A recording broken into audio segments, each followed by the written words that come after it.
हम स्वामी संतोषानंद देव अवधू मंडल आश्रम हीरादास हनुमान मंदिर से बोल रहा हूँ। इसे अभी आपने पूछा ऋण कितने प्रकार के होते हैं। ऋण तो आप देखेंगे, पहला ऋण की हम लोग बात करते हैं माता पिता का ऋण। और माता पिता का ऋण ऐसा है, हम लोग कभी भी उनसे उधार नहीं हो सकते। जैसे माँ 9 महीने पेट में हमको रखती है और जो भी कष्ट सह करके हम लोग पालन पोषण को हमको बड़ा करती है।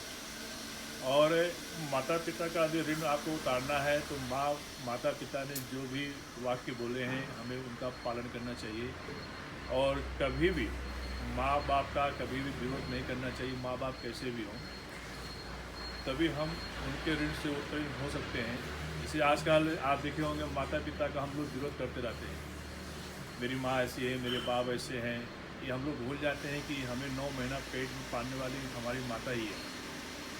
हम माँ बाप से तभी ऋण हो सकते हैं जब माँ बाप हमें हर समय आशीर्वाद देते रहें और हमारी बात को कभी बुरा ना माने, और हम माँ बाप की निरंतर सेवा करते रहें किसी भी हालत में हो। और दूसरी बात है, हमारे महापुरुषों ने बोला है कि ऋषि ऋण। ऋषि ऋण का यदि आप शुरुआत करेंगे तो हम पहले शुरू करें, हमारे जो शिक्षक लोग हमें जो पढ़ाते हैं, हमें उनका कभी भी विरोध नहीं करना चाहिए।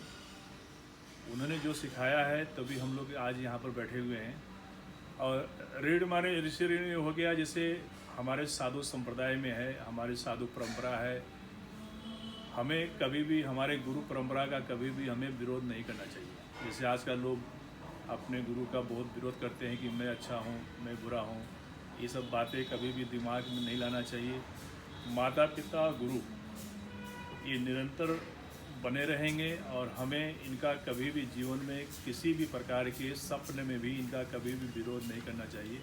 यदि हम अपने माता पिता गुरु का और ऋषि का कभी भी हम लोग विरोध करते हैं तो हमें कई जन्मों तक इसका पाप भोगना पड़ता है। जैसे माने इतिहास में कई गवाहें हैं, और जैसे आप महाभारत रामायण में भी देख लीजिए, भगवान कृष्ण ने सबके सामने भगवान कृष्ण ने सभी का ऋण उत्तीर्ण कर दिया।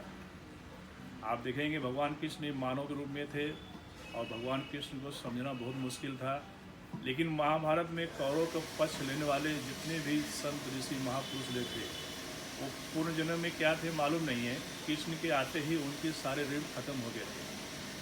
तो माने आज के डेट में जैसे ऋषि ऋण है, हम देखते हैं कि जैसे आजकल साधु समाज में साधु का विरोध करते हैं।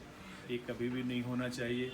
हमारी जो साधु परंपरा है उसी के अंदर हमें रहना चाहिए, और तभी हम लोग अपने ऋषि ऋण से मुक्त हो सकते हैं। ऋषि ऋण मतलब हमारे जो महापुरुष ने हमें जो सिखाया है, हमें कभी भी उसका विरोध नहीं करना चाहिए। तभी हम लोग कुछ अच्छे कार्य कर सकते हैं। जैसे अभी हमारे हरिद्वार में कुंभ आने वाला है, और कुंभ भी एक ऋषि परंपरा है। यदि हम लोग ऋषि परंपरा का यदि विरोध करें तो आज कुंभ नहीं होता है। और आज जो कुंभ जो भी निरंतर हो रहा है, ये ऋषि परंपरा के हिसाब से ही हो रहा है। और हमें कभी भी ऋषि परंपरा का विरोध नहीं करना चाहिए। ऋषि कैसा भी हो आपको देते हैं, महापुरुष जो भी हैं आपको ज्ञान देते हैं। आप ले या ना लें, आप कितने भी कष्ट में सुख कष्ट में दुख में हैं, आज इस संत महापुरुषों ऋषि के पास आप आते हैं, वो आपका पाप लेते हैं, अपना पुण्य देते हैं। और कभी भी किसी का विरोध नहीं करना चाहिए।